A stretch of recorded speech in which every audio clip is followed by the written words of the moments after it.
record. That's a crucial first step. That would be. All right, here we go.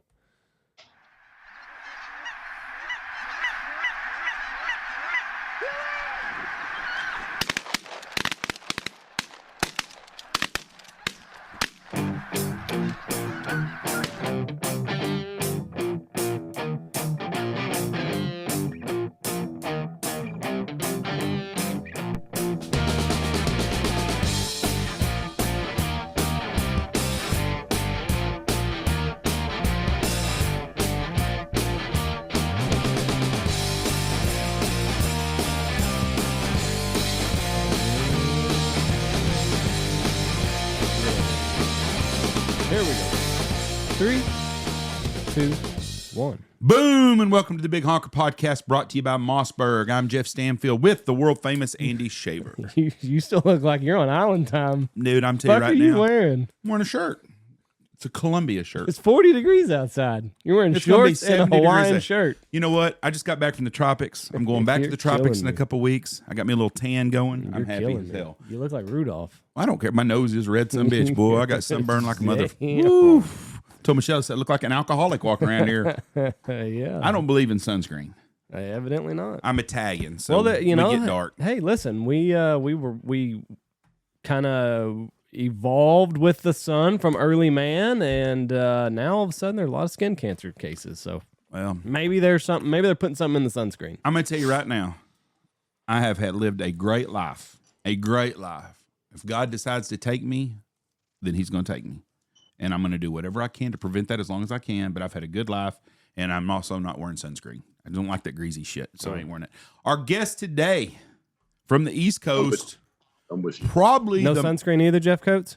Shit, no, he ain't wearing sunscreen. Look at him. He's not a sunscreen guy either. Probably the most. Karen gets all the time about it, but anyway, go ahead. I'm sorry. The most famous waterfowl hunter on the East Coast, Mr. Jeff Coates. How are you doing, Jeff? You're way too kind, man. I think that just means that I'm old. How about that? Well, I didn't say the youngest man.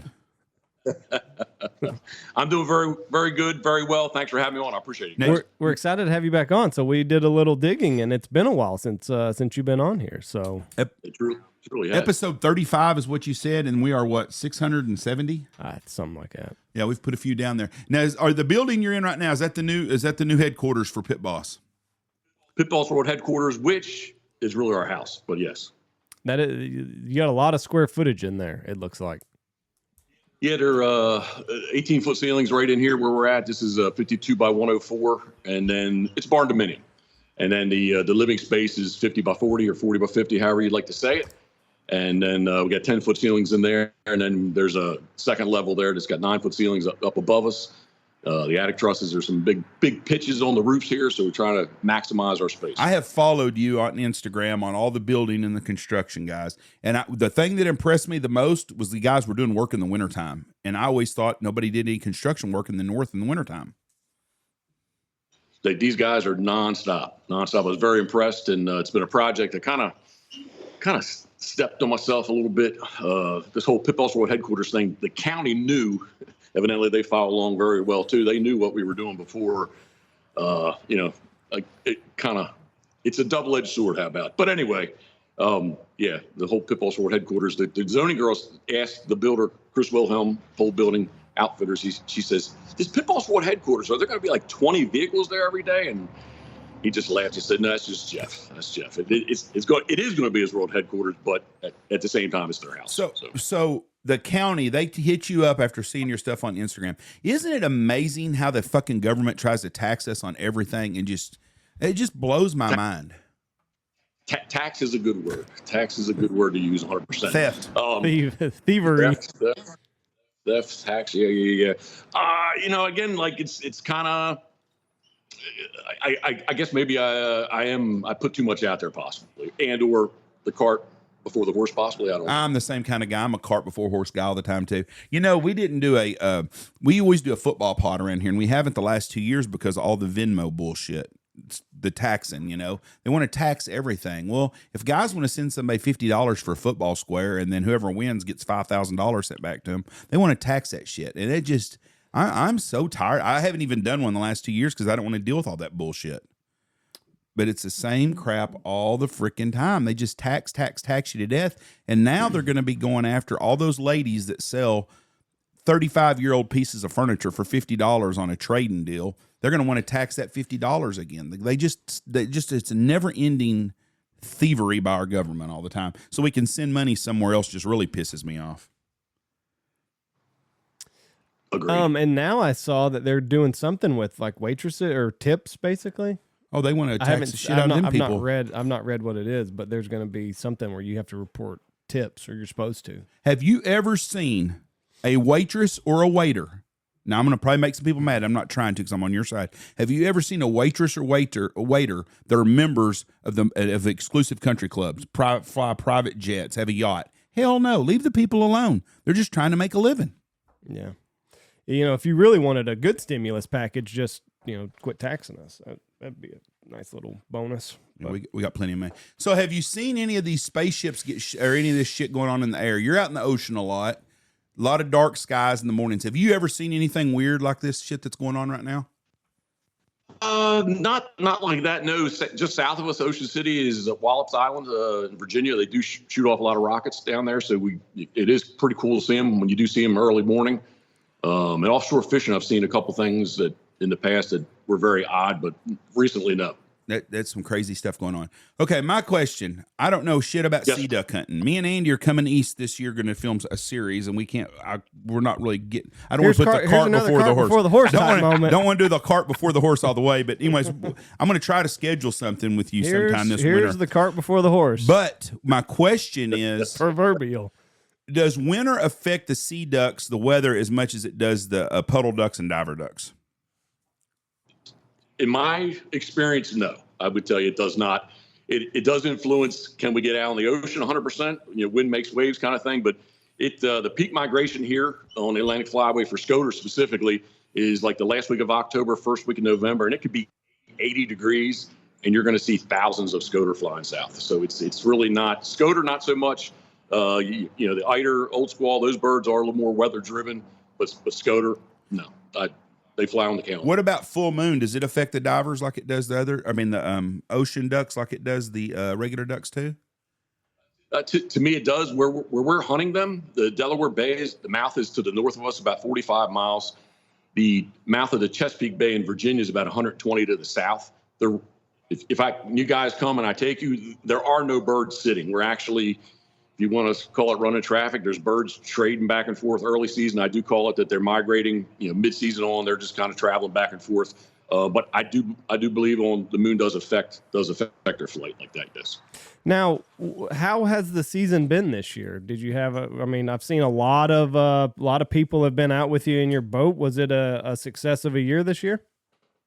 It was a good year, and specifically, we just didn't. I mentioned wind earlier. We did not have a lot of hard winds, so only lost in my 60 days. Only lost 6 days to winds, so it wasn't bad. This year in the Atlantic Flyway was the first season that there was no special sea duck season. So way back in the day, the special sea duck season was 107 days long. It was a 7-bird limit. In that 7 birds, they reduced. You couldn't have more than 4 Scoter.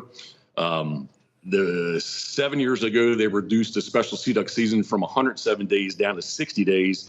And went from 7 birds to 5 total sea ducks with no more than 4 of anything. So then there was an old squall limit in there of 4, eider limit of 4, and obviously the Scoter stayed 4. And this is the first year that there is no special sea duck season. So whatever state that you're in, when duck season's open, that's when you can target sea ducks. And specifically in Maryland, in the Atlantic Flyway, it was a 6-bird limit. And in the 6 birds, you could not have more than 4 sea ducks out of the 6, and in that 4 sea ducks, you couldn't have any more than 3 one species. So 3 of any one species, excuse me. So my Scoter got reduced from 4 birds to 3. Well, I've got to do a hunt with you because our camera guy Rick Keller is always telling me how hard it is to shoot these ducks on these on these sea boats. Because you're moving. He said, it's not that. I said, them guys are fucking horrible shots. Jeff calls a shot and it's boom, boom, boom, boom, boom. And then somebody cripples one a lot of time. I said, how fucking hard is it? He said, you don't understand. He said, you're jumping up and down the whole time you're shooting. Right. So I've taken it as a challenge that I've got to do this to see how hard this really is. Because they say it's really hard to shoot these ducks on this boat. It is hard to prepare for it 100% because you're not on a stable. The boat's very stable, but it's not a stable platform in the sense of the boat does move, right. This year specifically on Instagram, man, like I usually don't attract negativity, I don't think, or negative comments. And this year, man, it's been harsh.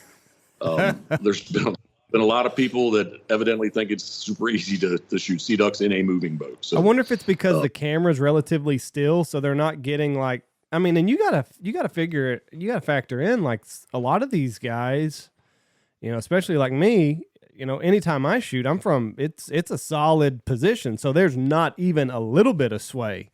And I mean, it doesn't take just a whole lot of movement to throw you off, just that little bit to put you behind that bird. Yeah, but you're not a good shot anyways. No, I'm not anyway. But I'm just saying that you put somebody a land bearing creature like myself on this boat and like just a little bit of torque, it's gonna throw things off quite a bit.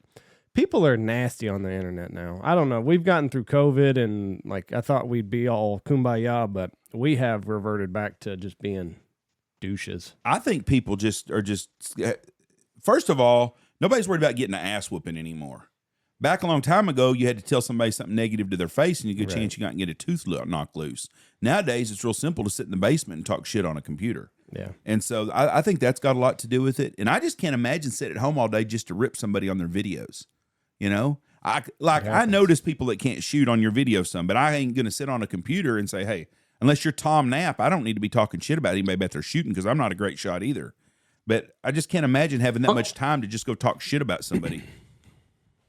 100%. And used to be, there is a little bit of like just anti-hunters, right? But it's the negative comments is not anti-hunters. It's people that are critiquing the guys that are shooting. And Andy, the thing I think too, the movement of the boat, the torquing of the boat. The other thing is there's nothing there relative, right? We're in the Atlantic Ocean. 100 yards looks like 50 yards looks like 200 yards, right? At 200 yards, I'm exaggerating, but my point is there's nothing there. I'm always saying, let them get here. The birds are coming right at them, and somebody's standing up. They're 100 yards away, and guys think that they're close, and they start shooting at them, right? So there is you can't say, hey, across the pond is 100 yards, so anything halfway in, we're good to go, kind of thing. And it is, I see it daily, and it's not that people aren't bad shots. It's just they're just not used to doing it. How far of reference? How far are your decoys out from the boat? Windy days, I could go with 2 strings of birds and have them close to the boat within, when I say close to, I mean the outside line's 25 yards away and you can't keep the birds out of the decoys.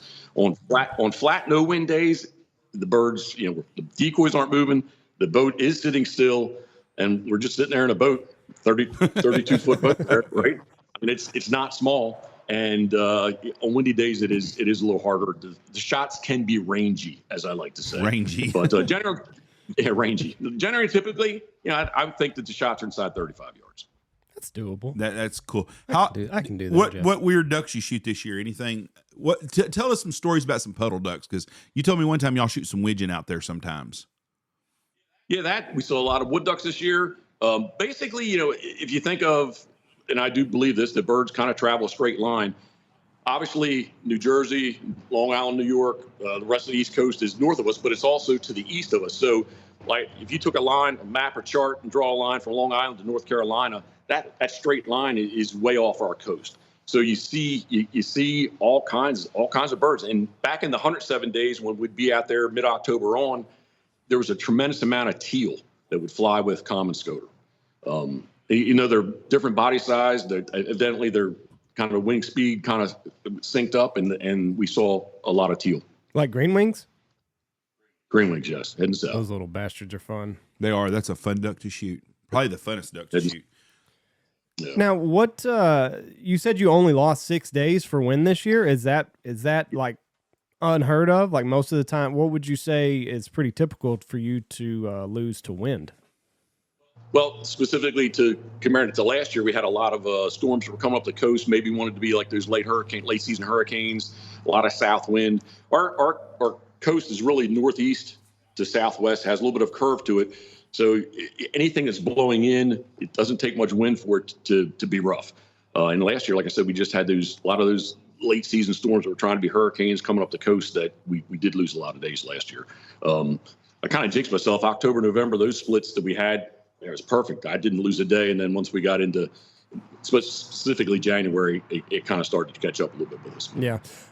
Did you goose hunt at all this year? Like, in the mainland? Because the limit's 1 in Maryland, right?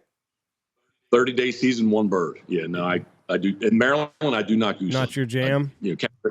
Canada we do, but not in Maryland. They're talking about it's going to go a 45-day season, 2 birds again. So if that does, that'll be something that specifically for me, maybe in the afternoons. But 30 days. I do have some diehard goose friends that specifically hunt Delaware and Maryland for the 1 bird. So Stoner's back there right now, and he's like, man, it's kind of hard to get out of bed for 1 bird. Oh, is their season still open? Well, when he was there. Okay. At Christmas time. Left here. No, just even after he left here. I think they went for a couple days, and he was like, oh, 1 bird. It's kind of, because you got to set all the same, you got to do the same amount of work. Whether you shoot 1 or 121, that's what I tell people. The same amount of effort goes into it. Yeah, it's a lot of work for 1 bird. So he's just kind of like, oh, I don't know about this. You see, I think that 1 is not enough. I will agree with on that. But like these 8, like in Oklahoma where we hunt at, we can kill 8 geese. That's too many damn geese. First of all, it's too much pressure on the birds. Cut it down to 5. You're not going to lose any customers if you go to 5 birds over 8 birds. I mean, it's just the way it is. Everybody's like, well, customers want to shoot more birds. Well, let's be realistic. If you make the limits 5 and you shoot 5 birds, they're happy as shit. You got 10 guys kill 50 birds. If you're not happy with that hunt, something's wrong with you. Just like the guys that are doing the snow goose hunts right now. There are going to be a lot of people that go to Arkansas to do this spring snow goose hunt that are going to shoot zeros. I'm telling you right now, 0 to 10 birds is going to be the average hunt. There are going to be some guys that shoot 200 birds and 160 and 180. But the reality is they could make it a 3-bird snow goose limit, and a lot of days you wouldn't even shoot your limit on the spring snow goose hunts. So, take it for what it is. Enjoy being out with your friends, and don't make it about shooting 200 snow geese. Yeah. I'm trying to help the snow goose guys out. Should be about the experience. That's right. Yep, 100%. And I've talked to a lot of guys in Arkansas right now, and it looks kind of bleak. The hunting's not very good. I hadn't seen no pictures. I didn't even think about that until just now. I talked to some guys last week, and it was tough hunting. We've got some scheduled for March, and they're not happy right now. Is it just no birds, or the hunting hard, or what? And it's wet. Well, no birds, and it's wet. It's always wet in Arkansas. No birds, and it's wet. A lot of moist there. Yeah, a lot of blank skies and wet fields. Jeff is an old-fashioned waterfowl hunter. Do you want to go to snow goose hunting and lay down in the mud in Arkansas, or does that not appeal to you these days? So you say that. Karen and I were headed there last year. Some flights, some weather. We didn't get down there. The trip we were going to do last year just took place. Friends went back down. Buster Cooper, he's doing it more of like the kind of the big spread, very comfortable blinds, and that does appeal to me. Me too. I'll do that. To go and lay in the mud. Yeah, I don't know. I don't want to sound like almost sound old, but that sounds like something. It sounds miserable. Me too. 100%. Now, 100%. if I could go to a place and they had a pit with 10,000 decoys out year round, or just during waterfowl season they put out, and a heated pit, and they said, hey, we're going to be here, we're going to turn on the Van Halen speakers, and you can sit here, I would be all about that. But I am not interested in doing laying in the mud. Have we lost? 100%. We lost your video. There we go. I'm sorry. Yeah, you're good. Sorry. You're good. Yeah, it was the call coming in. The 3 days, they shot 72 the first day, like 90, mid-90s the second day, and mid-30s. Yes, That's three really good hunts. That's a really good hunt. Yeah, I mean it from a station. Blinds that are very comfortable. The everything's out. It's very little effort to do it, and we called it big rigging. We would do that here. Put out half tires that were painted white. Nobody would steal them. Nobody, they wouldn't blow away. They were there all the time. And here, if you went and shot 4 or 5 birds, that was like a really good morning. And that's kind of a lazy way of doing it, but it was a way that you could do it every day with very little effort. Half tires, spray painted white. So cut a tire in half, flip it inside out, right? Mm-hmm. And just have it be white. And isn't it crazy? I mean, just when you think about the stuff that we have now, and for the longest time, people were just putting out fucking sheets and cutting tires in half and spray painting them white, and it worked just fine. And nobody stole their shit. Nobody stole their That's shit. what's horrible. A hunter should not have to worry about another hunter stealing his shit. And who's going to steal? Yeah, another hunter. Right. Exactly. 100%. But it's just crazy when you hear, stories like that. It's like, yeah, we used to kill them over tires cut in half. That was the extent of our technology. Spray painted it white. When I was a kid, we used to hunt Lake Wichita outside of Wichita Falls. I don't even know if they let people hunt there anymore. And we had some really good duck shoots. But there was an old man there that used to leave his decoys out year round. He probably had 3 dozen duck decoys. You'd go around the bend in the cattails and he'd be there every day. And Really? yeah, and but they were there all the time. But Couldn't do that now. Nobody would steal shit back then. People just had respect. And 100%. And a little bit of pride. A lot of pride back then. That's another thing. We don't have much pride. So on your 6 days that you couldn't hunt because it was too windy, how's that day work out for the customer? What do you do? If we don't go, and I get asked this a lot, Jeff, if we don't go, I don't I have a conscience. I don't steal people's money, right? So if we don't go, you pay. So this year, actually, quite often they showed up here. That's kind of one of the concepts to what we're trying to do here is to have a place to, start to hunt, end to hunt, that kind of thing. Socialize, cook a little bit, eat a little bit, drink a little bit, that kind of thing. But yeah, it just turns into days that we can't go. And the backup spots that I have that would normally be good, the past 2 or 3 years, there's just not a lot of birds there.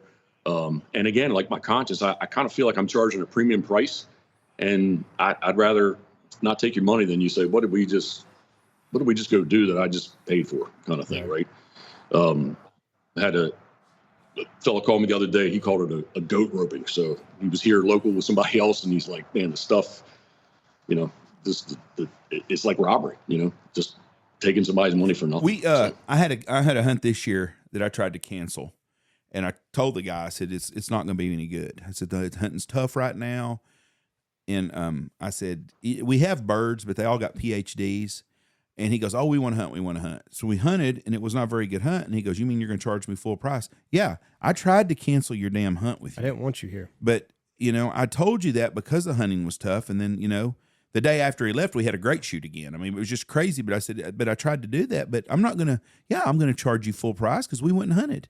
My guides went out and worked. I got to pay them. I got to pay the farmer to hunt. We worked, And so if we're going to hunt, if I'd have told you no, then no, I wouldn't have charged you a thing. But we hunted. So, yeah, you got to charge people. And that's what really gets me was when people get mad when you try to do the right thing, and then they get mad. They get mad if you try to cancel them. Then they get mad if you don't have a good hunt, and then you want to charge them. Well, I told you.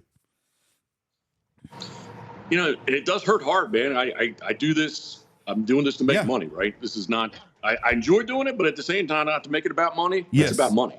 And it's just – it's a real fine line there that, it's a fine line that I always try to err on the side of doing the right thing and not doing the wrong thing. I saw a guy bitching about some snow goose hunting the other day, and he said, well, they're just in it to make money. No shit. You think they want to go lay in the mud and work their ass off all day for nothing? Take all that shit out there? You're a plumber. Do you want to go fix somebody's shitty pipes for nothing? No. It's a job, It is in the entertainment business, but that's what you're paying for, Shit. That's like going to Las Vegas and goddamn, they just want to win my money. Well, yeah, they don't build them big fucking casinos because they're losing. It's about 100%. So, yeah, it's a tough way, and I've tried to come up with other, like, is there some insurance out there for myself? Do I strongly suggest people to buy travel insurance, trip insurance? I really have not found the answer to how to. I guess there really is no answer, but.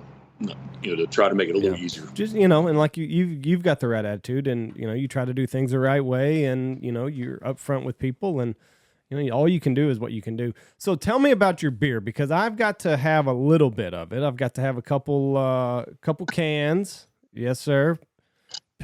Pitboss.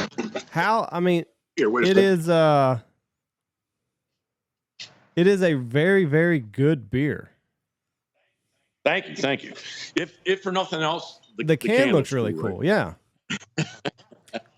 How did we come up with this? G at Fin City Breweries in Ocean City, Maryland. kind of he loves to do. They're Ocean City's oldest brewery.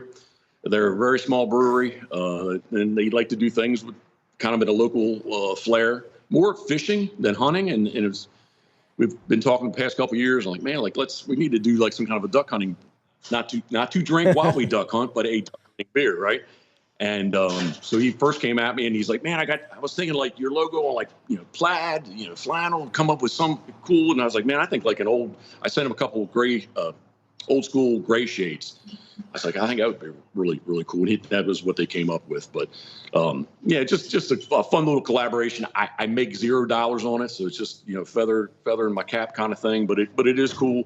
It goes over well. It's a little on the stout side, I think, for as far as beers go. So it's not a summertime kind of beer. It's at 7.2%. It is definitely a cooler weather beer. But I got to agree with that. I think I'm biased, but I think it tastes pretty good. It's very good. And like you said, it's not something that you want to drink, in the summertime when it's 110 out there and you just got in from mowing your yard. But it is a nice beer whenever it is a little bit on the chillier side and. Like you said, 7% alcohol. So do you consider is Guinness? Would you consider that a stout beer, Guinness? That's way stouter than yours. That's dark. That's like coffee. Karen, listen to this. I'm in the pool in Mexico, and I met a friend from England, really nice guy, and we were talking and stuff, and they were drinking dark beer there also, some Mexican dark beer, and they were drinking it, and I said, "Do you like it?" He said, "It's pretty decent beer." I said, "Do you drink Guinness?" He said, "Well, that's okay." He said, "I like it a little stronger." I didn't know they made a beer stronger than Guinness. I think that's called vodka or whiskey, isn't it? Mm. But bourbon whiskey, man. Yeah, I mean that's a stout ass beer. And he was like, it's kind of, I like a little stouter than that. I did not realize. But over there in England and Scotland and all that, they drink. I guess they get their beers are a little bit more micro than ours. So what's your typical day like? What time are we getting up? What time are we meeting people? What time are we leaving the boat launch? Or does it all vary? I get up way too early. Oh. I get up way too early. Yep. Usually this year I was prided myself on beating the alarm going off because Karen's right next to me. Respect her sleep, her job. She works very hard. And so I would, I think it went off a couple times at the last split, but basically that was kind of my goal to really get out of bed before my alarm went off. But, wake up at 2:15, get out of bed. I like to take my time. Wow. I guess if you really want to roll it back to the beginning, I've always had a fear of being late. Yeah. I do not want to be late. And I used to have to drive a little further when I'm driving currently, but I just always worried about being late. I want to be there waiting on you, not you waiting on me, right? Wherever we're going to meet. So, but anyway, I get up way too early. I do have to say, social media is a job. So usually kind of go through, check that all out, do my emails, have a good hour that I'm, just kind of waking up and get myself going. But generally, typically, it's when we see duck hunt, you don't need that first flight. It's not the first half an hour. It's not the first 45 minutes. It's done as it gets brighter, it gets better. So I'm usually meeting maybe about an hour and a half before sunrise. And again, just we're not in any hurry. And sometimes people that have not sea duck hunted before are a little gripey at me that like they feel like we're late because, typically normally the way they duck hunt at home, maybe we would be slightly late. But I like to be set up 100% as the sun is just coming over the horizon. So, if we were sitting there right at legal shooting time, would we shoot a duck? Yes, we would have a chance to do that. But especially in that low light, they're flying a foot, 2 feet off the water. They see the boat before they see the decoys, and they just kind of steer away around the boat, not flare, but just don't want to run into something in the dark. So that's the kind of what I believe happens early. So I'm not excited about getting out there super early because you don't need to, because quite often when you do, you sit there and you wait and wait and wait, even to put the decoys out. If it's overcast or cloudy, you're not gonna see. Guys, thank you very much. Have a great day. Yeah, that's the hard part to convey to tell your hunters is because I there's a lot of times like those early morning singles or something, like I'll miss them because I want everything to be done right before the big flight gets there, and I'll sacrifice 5 or 10 birds, the first 5 or 10 birds of the morning, Because when the big flight starts coming, I want everything to be dialed in. And if we're 5 or 10 minutes late, well, I mean, there's a bigger picture here, you know. It's kind of the way that I look at it. Now, I mean, I'm not going to be so late that when the big waves come that we're still scrambling around putting shit up, but I don't get my tits in a ringer if I'm walking back and there's a bird flying around. Like, there's going to be plenty more. What time do you go to bed at night then? 8 o'clock? I'd like to get. I'm good to go if I have 6 hours of sleep. If it's a little bit less, I'm all right too. Heat and air conditioning guys are leaving. I'm sorry about that. You're good. They're all rolling on. 6 hours, I'm good to go. I really, 6 hours, I'm good to go. And if I got 4 or 5, that works too. But if I get 6, I'm good to go. Are you a napper? No. If I go to sleep, I'm done. I'm not going to take a power nap. No. I got 6 hours. 6 hours I can do. 6 hours is probably pretty normal for me. That's your normal time, I bet too. Yeah, because I go to bed around 9 and then I get up around 3:30. So 6.5. But there's been a lot of nights I'm kind of like you, 4 or 5.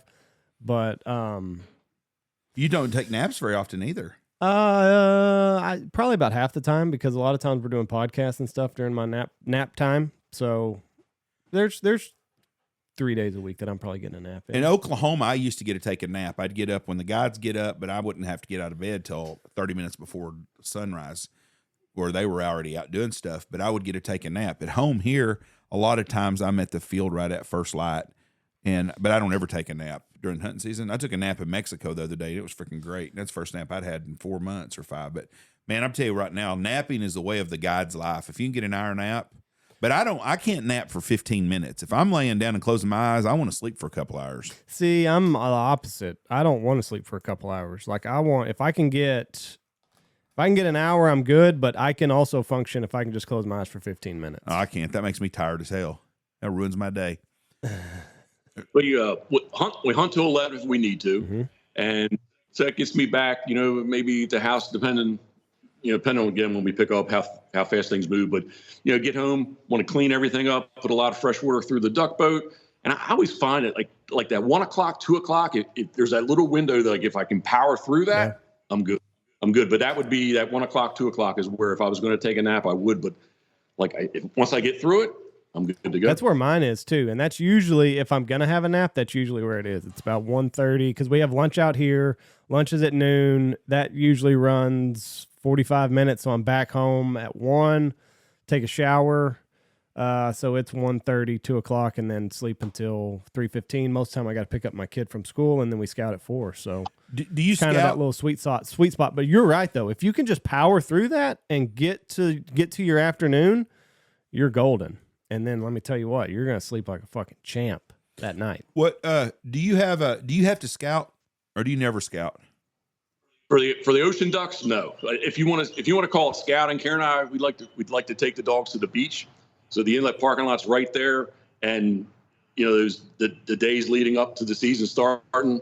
Basically, I'm going to pick the line of where they're flying parallel to the beach. What line are they flying? And that's really, if you want to call it scouting, that's what I need to know. And it's more of picking, again, early season, most everything is going north to south.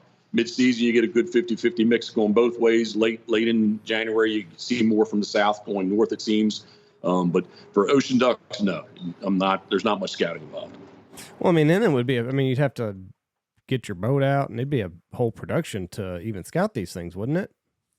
Well, so some of the back bays and the flat water spots, if you will, for those windy days. Yeah, I would go. You do need to know where they are there. The birds are sitting there actually in those areas feeding, so it is important to get on, take a boat ride and go see what's up, see where they're at. But again, the ocean birds, where I take you, sounds silly or stupid.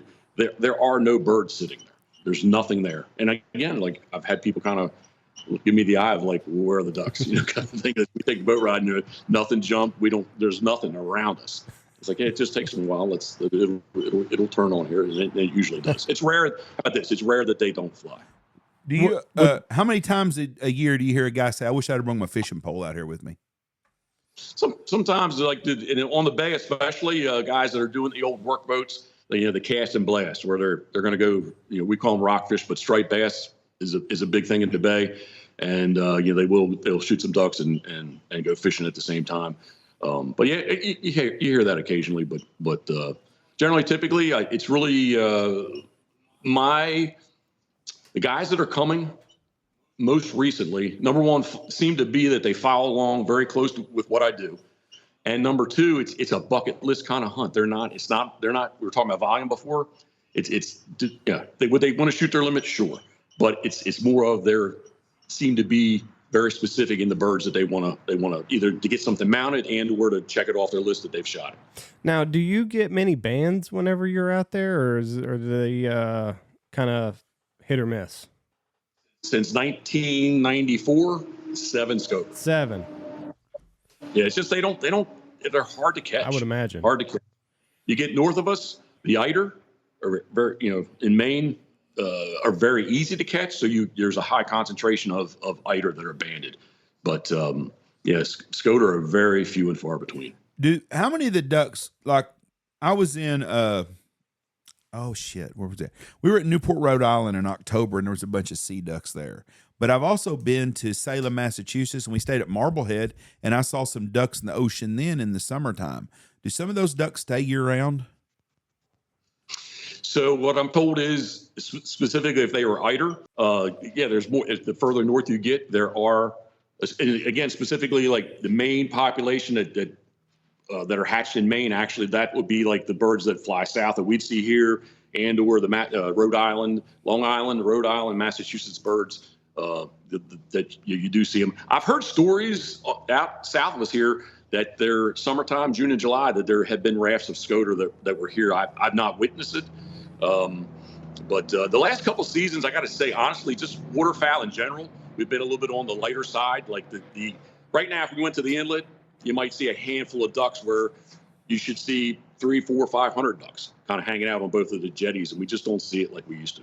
Where are they going?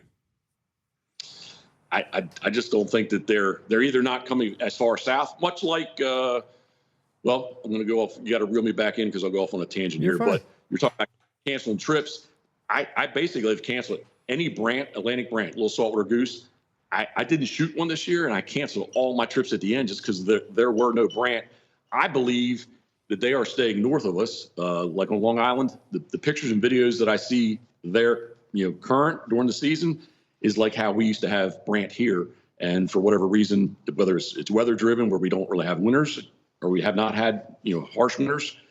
There's 2 days this year that I can say it was cold. I do walk around in shorts and flip flops all year long, but I mean like single digit cold kind of thing. And that was our little spike lows that had no ice, no saltwater ice. We feed bufflehead behind the house, and like we're feeding them, and there's very little, numbers are down there that are coming in. When it's cold, if it's cold, you do see a kind of influx of birds coming in wanting to eat. But generally, typically, it's just everything's kind of hanging out, loafing around, and our winters have been much milder than what they were in the past. I had a guy hunting with us the last week of season, guys that you hunted, and they had just come back from hunting in Long Island. And he was telling me that the birds, he said there was an incredible amount of birds that they saw on Long Island. Because I think that's would be a cool place to hunt, where you could see the lights in New York City or the buildings in the distance. And that's where they were hunting at somewhere. He said, matter of fact, they were hunting somewhere right at the Hamptons. And that's where the brants are hanging up at. I mean, the pictures and video that I see, that's the way we used to have them here. Yeah, we don't have winters no more. No, we have cold days, but we don't have winter. I'm like you. Like, I'm trying to think of the days where I hunted and I was like, shit, it's cold. And it was right before Christmas. No, we were off. No, we hunted that last day. Right before Christmas, 3 days. The day before we went to Dallas, we hunted that day, and it was cold. We hunted up on the wheat field up north. Oh, yeah. And but even cold. then, it wasn't cold. The coldest that I can remember was like the last weekend that we hunted. Well, that doesn't do us any good. But 100%. November was really, really mild. No, we've had more snow since goose season. And what's today's the 12th of February? 13th. We've been shut down 15 days now. Yeah. And we've had more snow and ice the last 15 days than we had all season. Yeah, like you've got to get these fronts in October and November, and even a little bit in December, and we just don't get it anymore. Well, that too. I mean, I'm sure you guys hear lake effect snow, right? Yeah. If there's all the lake effect snows going on, guess what? That means that the Great Lakes are still open, right? There is unfrozen water. So all those times that, lake effect, man, birds, I'd say don't have a conscience. If they've got food and they've got water, why do they need to fly, 3,000 miles? They could fly 500 miles, right? Right. No, that makes a lot of sense. And I mean, they're in it to, survive the winter. And if they can get what they need in Nebraska or even, up around Canada, that's as far as they're going to go. I mean, if it's North Dakota, Montana, Michigan, like they're not going to go any further south than what they absolutely have to go. And if they're getting their resources right there and, there's no snow to drive them, then that's just where they're going to be. And it's frustrating. So, is Maryland kind of like where y'all hunt? Is that kind of the end of the flyway for the Atlantic flyway, or will birds still carry on down to like South Carolina and further down? Yeah, they go further south, sure. Like specifically for sea ducks, yeah. I have friends that shoot them in Florida occasionally, right? So it is, but I would say generally like the Pamlico Sound in North Carolina, that would probably be which is maybe 4 or 5 hours south of us still. That would be the major wintering ground there, north kind of thing. So, Chesapeake Bay's holds a lot of birds, and as far as sea ducks goes, so yeah, I mean I would say we're in the centralized for the wintering grounds for sea ducks. They Chesapeake Bay. Ben that works for us, he lives on St. Simon's Island. Is that what it's called? In Georgia, I think it's St. Simon's Island, and they shoot sea ducks there. Really? Uh-huh. Where does he have to go out or what? Well, somewhere it's right on it's in the ocean, but I mean, I'm sure he goes out a little bit, but I mean, that's where they're at. Brunswick, Georgia and stuff. So, words are relative. The older I get, the more I understand this. For somebody to say they've got a lot, well, that's yes, worth a lot. If you have 0 sea ducks and you see 10, we got a lot. They're really here.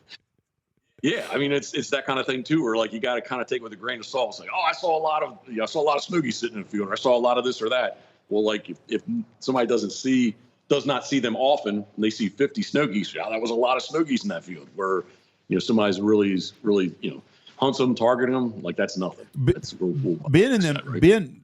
Ben works for us. He says they have a lot of birds. They have a lot. He just told me they hunt them all the time and they kill them. So I'm assuming they have huntable numbers. But you're right. If a farmer calls me up and says I got a lot of geese, I don't put any stock. A gazillion. But if one of my guides tells me, or someone that's an outfitter says there's a shoot over there that we've got to hunt, then I know there's a huntable number of birds. But a farmer can have 200 geese on his field and it's just eating him up out of house and home, and that's not enough for us to hunt. Mm-hmm. Yeah, so I mean, they're definitely again, Florida. It would be the end of the Atlantic flyway, right? At least in the United States, that's as far as you're going to go south. And there are people that shoot Scoter in Florida, 100%. But is it like on a regular basis though, or are they just kind of out there and they kind of got Scoter? Yeah, like more by chance, right? And that's people Savannah, or no, I'm sorry, Charleston. They said it. Again, they're saying a lot, and they hunt them. There's a lot of sea ducks, and they hunt them. But I would need to see it to believe that there is a quote a lot. Because again, what's a lot? If you never see, here's an example: a razor-billed auk, which basically penguins don't fly. I jokingly say that's a flying penguin as they go by. We don't see a lot. So if we saw 10, wow, that was a lot of auk, right? Well, if you go up north of us, there's hundreds, if not thousands of razor-billed auks. I don't even know what that is. That's a cool little seabird, like kind of in the puffin family. But again, if it looks like if a penguin could fly, it's a black and white bird. It looks penguin-esque, sort of. And it's called a rosy-billed auk. How do you spell the auk? Razor-billed. Yep. A-U-K. I'm gonna look them up later. Razor-billed auk. I did bring my little seabird. But again, we don't see, this year we did see quite often we saw them. We'll say we saw a lot of them. We did see them daily, where it's normally if you see 1 or 2, it was a big deal. If you remember the Hurricane Sandy that hit, okay, That year, we did see a lot of razor-billed ox. It was flock after flock after flock coming at you. They almost look like they could be old squaw flying, black and white. And obviously, as they get close, you see that they're not old squaw. But at a distance, a line of birds coming that are black and white, are these old squaw kind of thing. How? And I think Jeff's trying to pull it up right now. Yeah. How much do you get to shoot? Do you ever have a day? And I know I get this question a lot, but I never see you shooting. Yeah, sea ducks. Well, first off, and I'm not judging anybody, the guides. Like, there's a couple reasons I don't shoot. Number one, it's about you and not me. Right. Right. I hear stories all the time. Guys sitting in the boat where, basically we paid this 20-year-old to hunt, and he shot first, and then like take him. Like he emptied his gun. He's like, "Are you gonna take him?" kind of thing, right? And I've heard that over the years. I don't. My limit, I don't want my limit ever to come in play. My limit's not for sale, right? I've had some experiences where people case their guns and said, "All right, Jeff, how much to shoot your limit?" kind of thing. None. So I don't know. Maybe they just had a lot of money. Maybe somebody was checking up to see, see what I do, how I do. But it's been years, especially with sea ducks. It's been years that I've taken a gun to shoot. Brant, I like to shoot Brant. If you guys shot your limit, hey, can we hang out a couple minutes and let me shoot a couple kind of thing. But I just never actively shot with my parties. And back when the cameras were bigger, I've always shot the camera, whether it was still camera or video camera. But I'm into, specifically for the sea duck hunts, I'm all about filming it or taking pictures of it versus killing them. I don't think I shot I bet I didn't shoot 2 boxes of shells this year. Boy, I did. When? The times I went hunting, I burned up the powder. You only hunted twice. No, I didn't. How many times did you hunt? 5 times this year. We duck hunted. We teal hunted. I didn't get to shoot then because I was running the I went on a dog. couple goose shoots and I shot a bunch. You went on Steve Barber and with Bucky Nail or Gus West party, Yeah. excuse me. Okay. I hunted those 2 goose hunts. Yeah, but and then I duck hunted. those guys are like family though. Well, I still shot. I wasn't counting. I didn't shoot that. Oh, but I shot a shitload of dove loads. You were dicking around. I had to work. Well, those yeah, I days. wasn't working. I don't work. I'm the boss. I had to work those days. So. I'm the pit boss at Knox City, so I don't have to work. I just got to hunt. Yeah. I shot a shitload. Boss has got a new dove load coming out, and that fricker is amazing. And I shot the shit out of I was dove. talking about waterfowl. Oh. Not dove. Okay. Well, I shot more this year than I've shot in a long time. I did do that. I had a good time. Yeah, well, good for you, Jeff. And I'm going to come up there and I'm going to see a razor-billed auk now. I've seen those birds before. I looked them up. It does look like a little penguin, like a baby That's penguin. Yeah, because I say it's a flying penguin. I was like, then I have to say, hey, no, Jeff did not say penguins fly. Make sure somebody, hey, well, Jeff said there were penguins flying around. Oh, okay. I got another question now. Yeah. I don't eat duck. I did have duck in Mexico and it was really good, but it was real fat and it was cooked different. It was not a typical West Texas mallard or whatever you shoot it, which a lot of people love to eat them. I'm not a big duck connoisseur. Do them sea ducks eat worth a shit or are they not very good to eat? They're not fishy. They're going to be, they're eating clams and mussels. So they're high protein. They're very iron rich blood. So if you want to say they're livery, they're going to be in that realm of taste, your taste zone, if you will, right? Well, my dad would have loved them. Yeah, it's just they're very edible. If you soak them and get the blood out of them, they're when you breast them out, man, they are some dark meat, right? So if you take the time to breast them out, they're not fishy. They're just going to be kind of strong on that iron rich blood side of things. How do you cook them? Make them the best. Do you cook them ever? We do. Karen, my wife, she's all about anything that she's going to shoot, we're going to eat. So she came up with 2 really good recipes. One recipe, the one's old school recipe from Donald Hughes way back in the day. Basically, you soak them out. Let me rewind. If you're going to freeze these things, you got to freeze them in something. You can't freeze them dry. So, put them in a Ziploc, freeze them in water, buttermilk, whatever, but you can't freeze them dry. They aren't going to be good. So if you froze them in water, thaw them out, again, get the blood out of them. So chunk them or strip them in marinate overnight in Italian salad dressing. Mm-hmm. And then locally here we have House Archery seafood breading. not a batter, but a breading, dry. Put them in that, and man, just pan fry them, deep fry them or pan fry them to medium. Do not overcook them. They're very edible. I used to do a Havre de Grace Decoy Museum. They had their weekend show in May for one of the contests, the rig contest. We floated it out right on the flats there.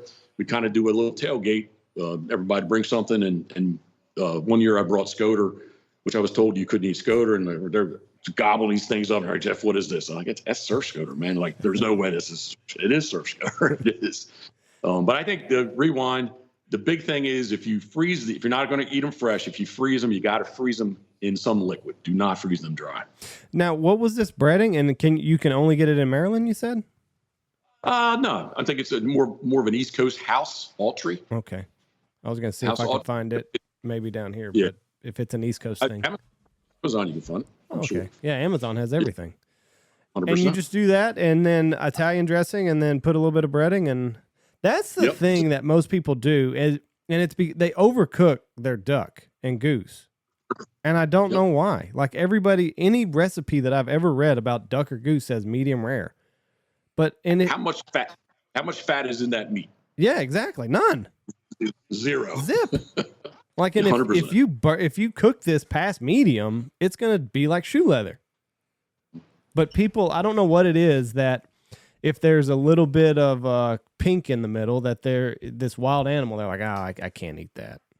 Might have something. What the fuck are you talking about? So you cooked that in May. You said at Havre de Grace. Is there a big contest there in May? A decoy contest? Well, it's their annual show. It's the show years back was huge. It's gotten much smaller over the years. But the working bird contest, they floated them right out in front of the museum on the Susquehanna Flats. Susquehanna River comes down, is the flat where it enters the Chesapeake Bay. It's called the Susquehanna Flats, and kind of a big sediment basin type thing. That's where the body booting takes place. I'm sure you've heard of. Yes. Guys standing. That's where you'd body boot. But we would. There's a big decoy show there. It's always the first weekend in May. And there's some decoy contests that are related to the show also. That is a cool place. If you have not been there, everybody needs to go see it one time at least. That is an amazing museum. Yes, it's absolutely incredible. I loved it. Really great place. I mean, that's a cool town. I love all the East Coast anyways, all the history. Another town that I really like is Cape May, New Jersey. Just kind of out of the way. You got to be going there to go there. But that is especially if you like to see old houses and architecture, it's a beautiful town.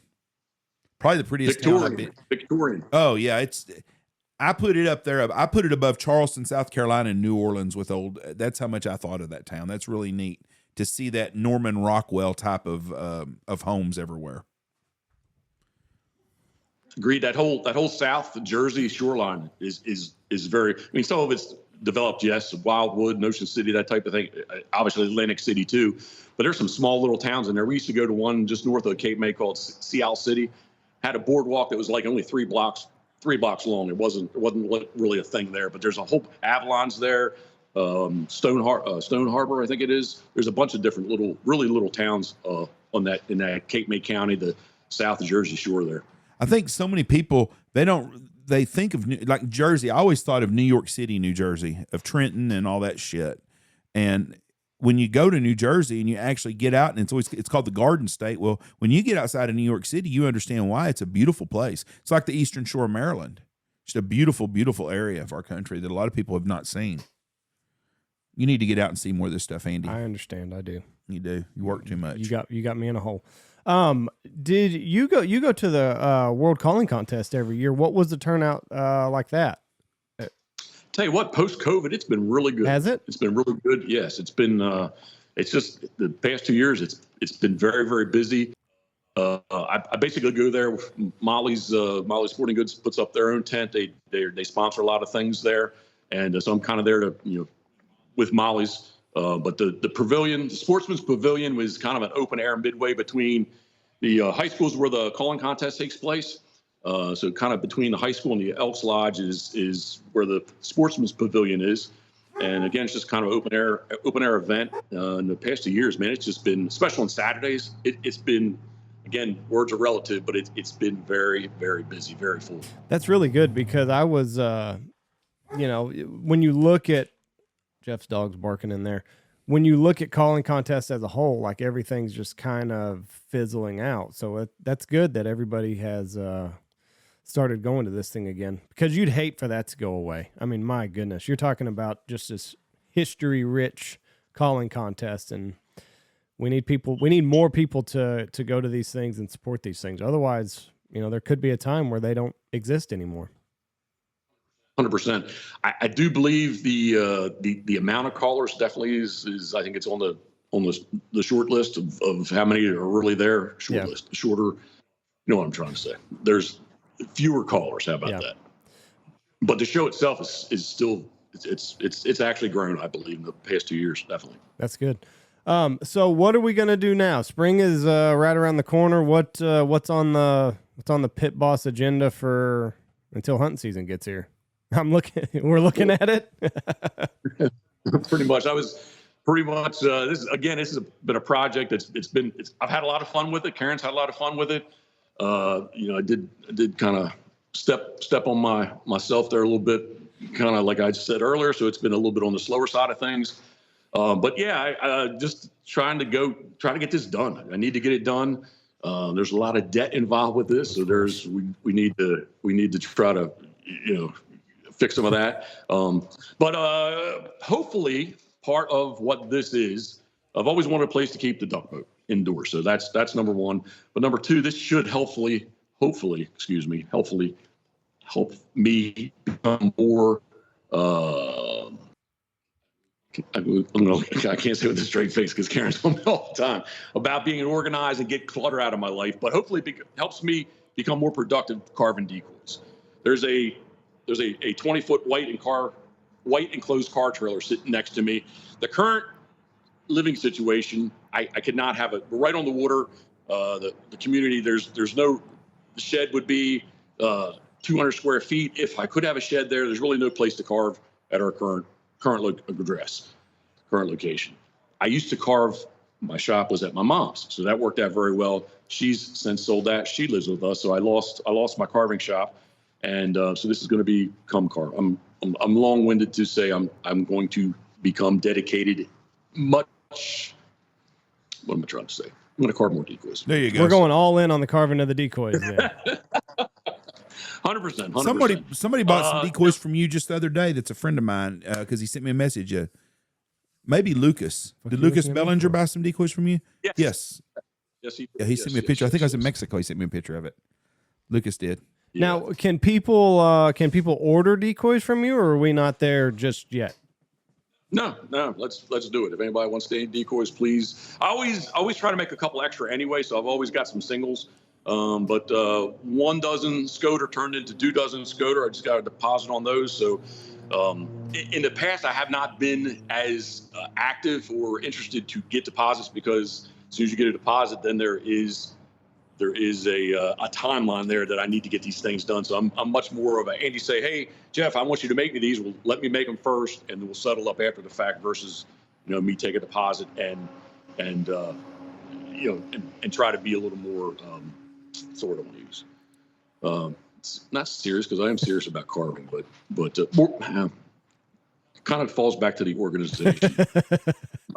Not organized. I need Karen to come work for us full time. And when she does, then I'll be more organized. Basically, you've got more area now to clutter up, is what you've got.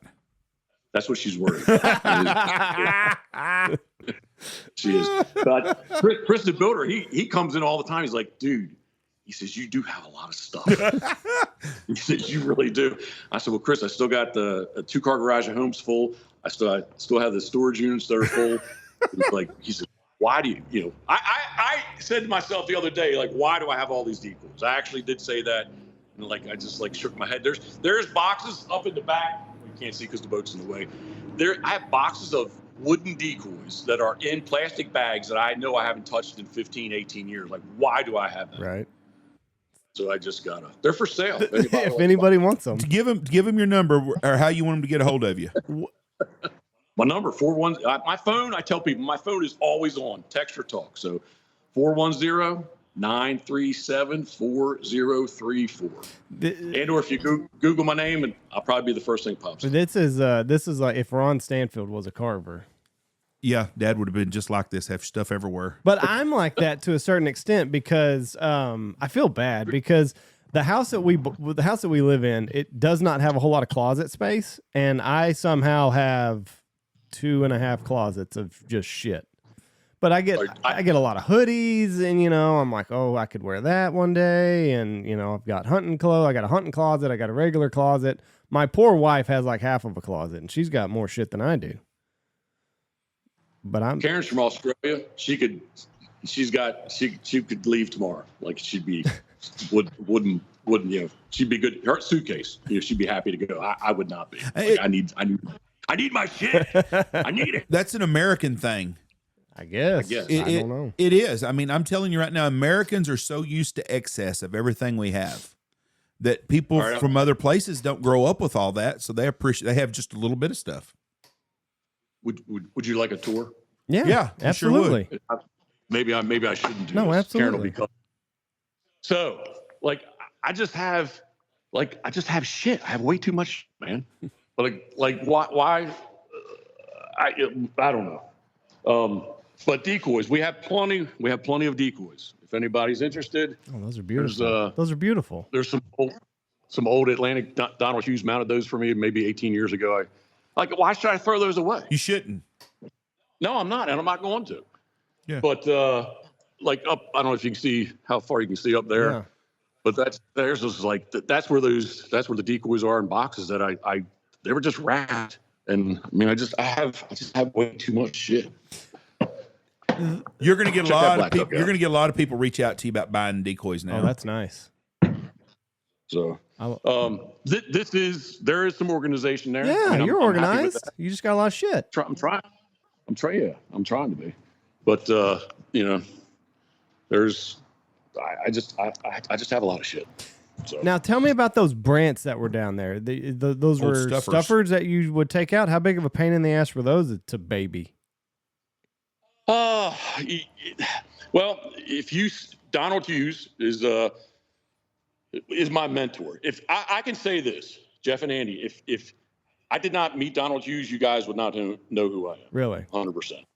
Yeah, he taught me the internet back in 1994. Oh. I could go off on a tangent, but here, let's look at the brand first. But now he made everything he shot, he ate. And Canada geese, he had 3 rigs he called them mounts. He had 3 rigs of mounted birds. He did them, they're not done to, any high taxidermy standard. Mm-hmm. But at the same time, he had 3 rigs that we hunted over all the time. He left them out. He was let them sit out for the 30 days, the 45 days, whatever the season was back then. And something got messed up. He'd pull the skin off, reuse that body, and he just skin out another bird and put it right back on. And he would just leave them out there in the elements. Yeah. Really? Donald was he was kind of he would tell you, if he was here, he would tell you that he was disabled. He liked to set stuff up. Sorry about that. Right. He'd like to set stuff up and just make it easy. He hunted every day. Wow. So if reel me back in if you need to, but Donald Hughes was an original blogger before people were really doing this. He had his thing, Donald's Daily Deeds. And again, this was in 1994, 95. And he had a web page and he had a little map. And if you kind of learned where his spots were, basically, he hunted, unless it rained, he hunted every day.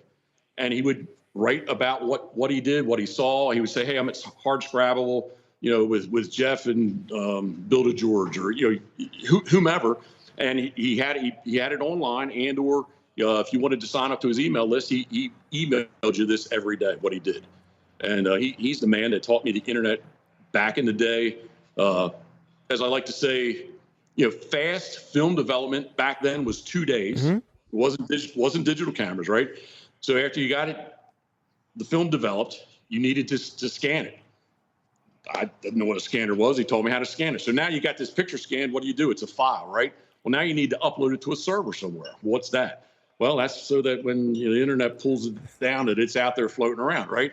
There wasn't a little picture icon that you hit to post it. He taught me how to HTML code. Uh-huh. You had to know the code to type in and put the picture's address in there to put pictures on the internet, back in the day. And that's, I was, I did that like from his knowledge and him helping me, his tutelage. How about I'd be on forums posting up pictures. Like somebody'd say, hey, we shot 200 snow geese today, typing it out, right?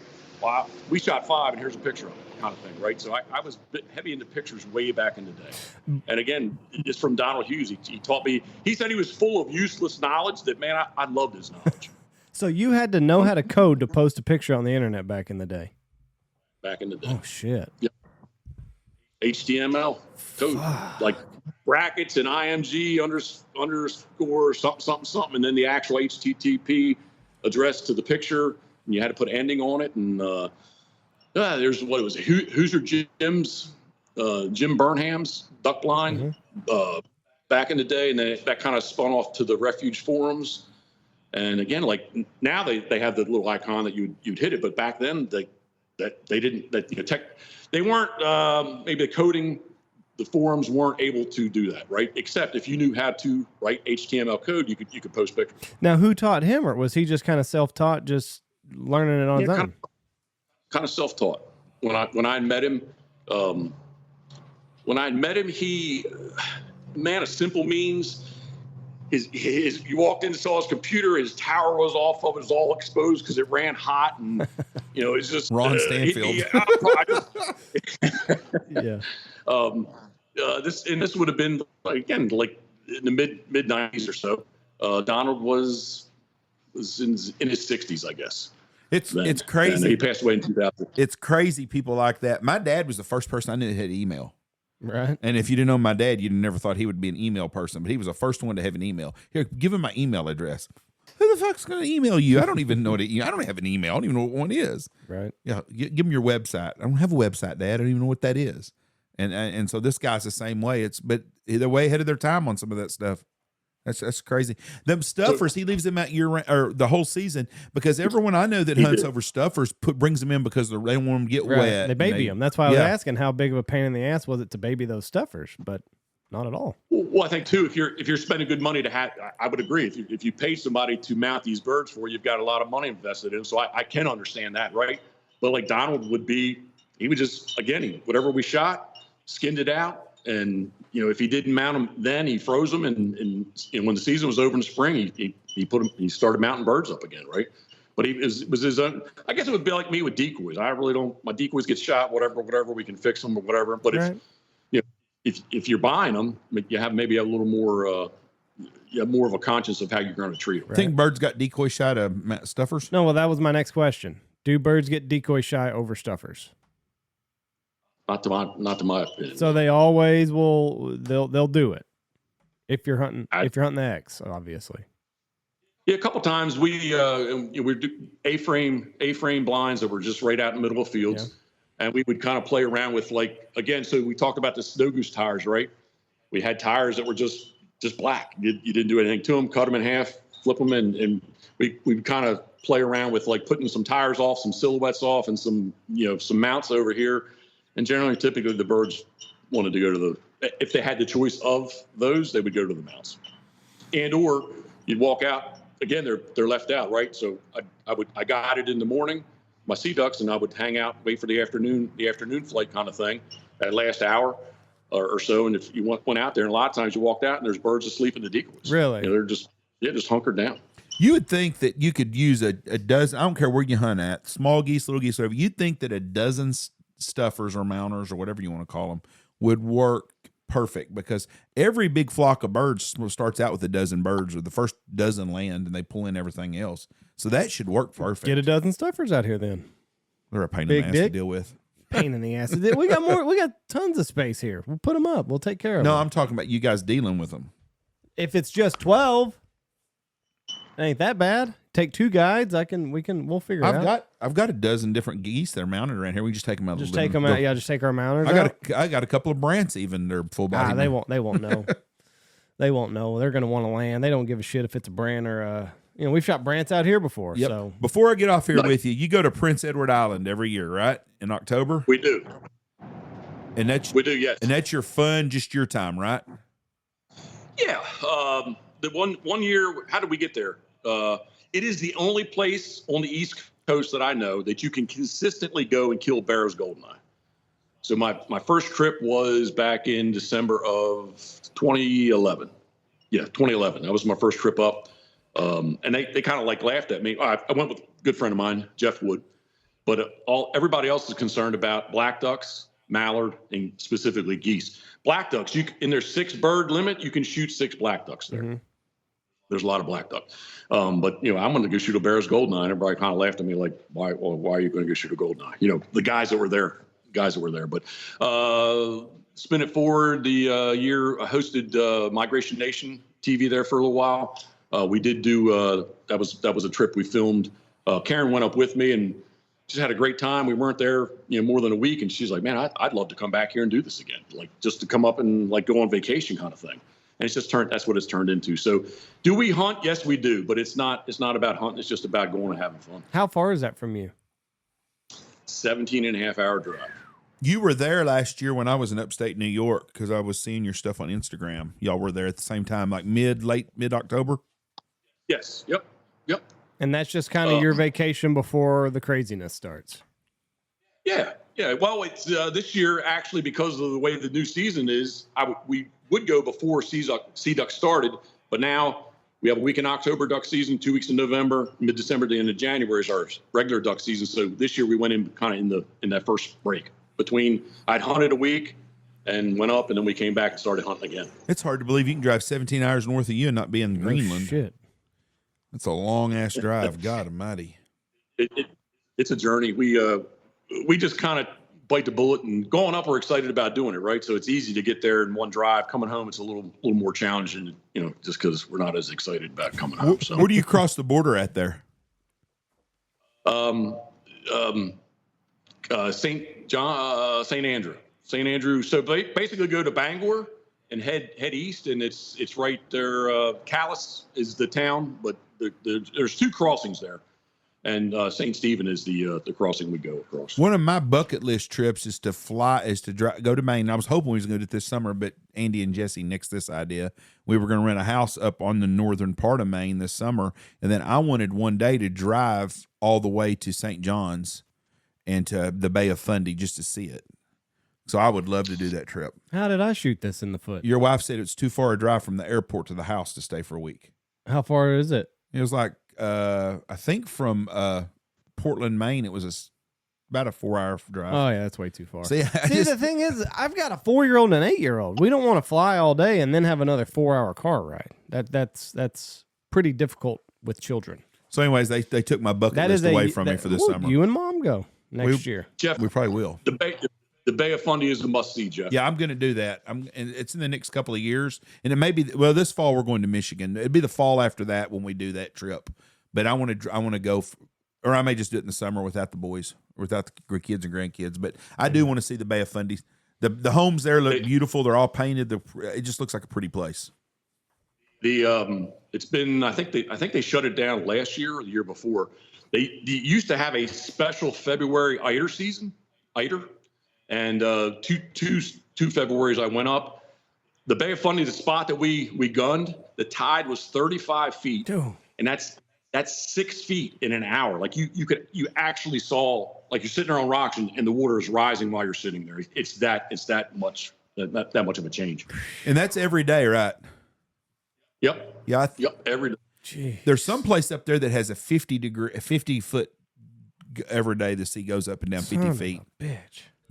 We were down like at the mouth. The tide wasn't quite as severe, but yeah, the further you get up in the Bay of Fundy, the further east you go or northeast you go, yeah, the tides do get even crazier. And you just see the boats and the bays just sitting on dry ground. Yep. And then you go back at night and they're floating. Really? Yeah, it's pretty cool. I want to see that dramatic. so bad. Yep. Wow. Do you have any bucket list places that you want to go to? I think that New Zealand. Mm-hmm. New Zealand. I got some friends there. I would like to go shoot. I'd like to go shoot geese and paradise duck in New Zealand, and black brant in Mexico is high on my list. I'm not. We're gonna do that trip probably next February. Andy and Jesse and me and Michelle. Andy and Jesse don't know this yet, or Michelle, but I think we're going to do the Jesus we're going to do Christ. the honeymoon hunt Jesus. shoot in Mazatlan probably next year. I don't know. Yeah. You just pull out days. Well, I know what I've got planned. Fuck around. Merry Christmas.